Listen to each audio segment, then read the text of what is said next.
Las ideas de Jack Ma sobre el amor y el liderazgo. Una reflexión en Davos, 2018. En su convincente discurso en Davos, Jack Ma, el visionario fundador de Alibaba, profundizó en la intersección del amor, la tecnología y el liderazgo. Las ideas de Ma reverberan más allá de la retórica empresarial convencional y resuenan profundamente con la esencia de la conexión humana en medio de la rápida evolución de la tecnología. Scared of in the next 30 years? Yeah, we people are very lucky because we are in the area that the world is in a very big transformation because of the technology. I think we read a lot on the books that 200 years ago when the first industry have a lot of great people, and then 100 years ago electricity revolution came, a lot of success people. So now the technology comes. This new technology will also create a lot of successful people, interesting careers. But honestly, every technological revolution comes is going to create a lot of social problems. And my view is the first technology revolution caused the First World War. Second technology revolution caused the Second World War. Now we're on the third. So what is going to happen? People worry about artificial intelligence. People worry about robots. People worry about a computer and data and privacy and securities. People start to worry. But whether you worry, it will come. You don't worry, it comes. So the thing is how you change yourself. So I think next 30 years, the world is going to be huge change. If there's a third world war, I think the world war should be a war against the disease, a war against environment pollution, right? A war against poverty together. We should not a war against ourselves. But if we do not see clearly that using the new technology to solve this problem, if we do not unite, align together, human beings are going to fight each other. Because every technology revolution will make the world unbalanced. When something unbalanced coming, somebody used to be number one, suddenly become number two, and somebody was number three, and then become number one. It's all not comfortable. So we people, if you're 30 years old, my view is that when you are 20 to 30 years old, you should follow a good boss, join a good company to learn how to do things properly. When you're 30 to 40 years old, if you want to do something yourself, just do it. You still can't afford to lose, to fail. But when you're 40 to 50 years old, my suggestion is that you should do things that you are good at, right? And not do things that, oh, that's very interesting, I want to try something new. It's a bit dangerous more. When you're 50 to 60 years old, spending time training and developing young people, the next generation. When you're over 60 years old, better stay with your grandchildren. But this is normally general like that. Not everybody will like, but most of the people will like that. So 30 years old, we people, next 30 years, are the luckiest period. We have a lot of challenges, a lot of things are happening, and with our knowledge, with our physical power, it's time you need to change. You have to think, if you want to be successful tomorrow, it's impossible. If you want to be successful a year later, it's impossible. But if you want to win 10 years later, you have a chance. That is what I think. Wonderful. And moving on to a topic which is kind of impossible to ignore after 2017. So a third of all the people in leadership positions in Alibaba are women. But the picture elsewhere is a bit more bleak. And a friend of mine recently said something that has really stayed with me. Women are tired of empowerment programs, and we want power.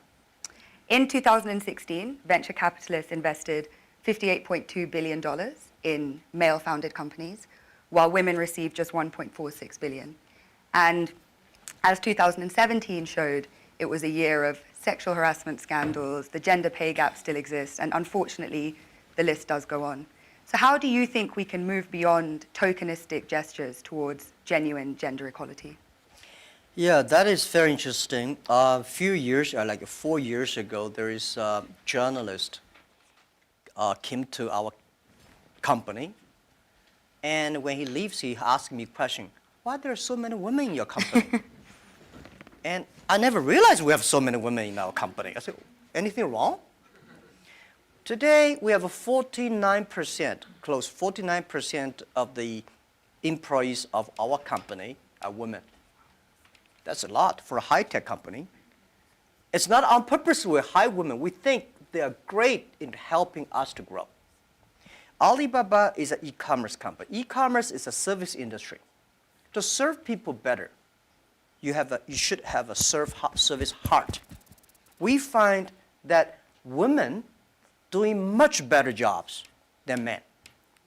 And the second is that last century, people compete because of muscle. No, not this century is not muscle, it's the wisdom. And next is, I believe, if a person wants to be successful, you should have a high EQ. But if you don't want to lose quickly, you should have a high IQ. But if you want to be respected, you should have high LQ, the Q of love.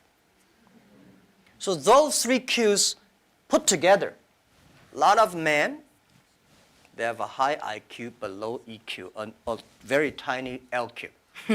Women, balance-wise, they're the best. If you want your company to be successful, if you want your company to operate with wisdom, with care, women is the best. In my company, we notice that women, they care others much more than men.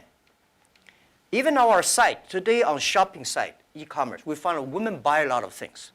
But they buy for their husband, their parents, their kids. Men only buy for themselves mostly.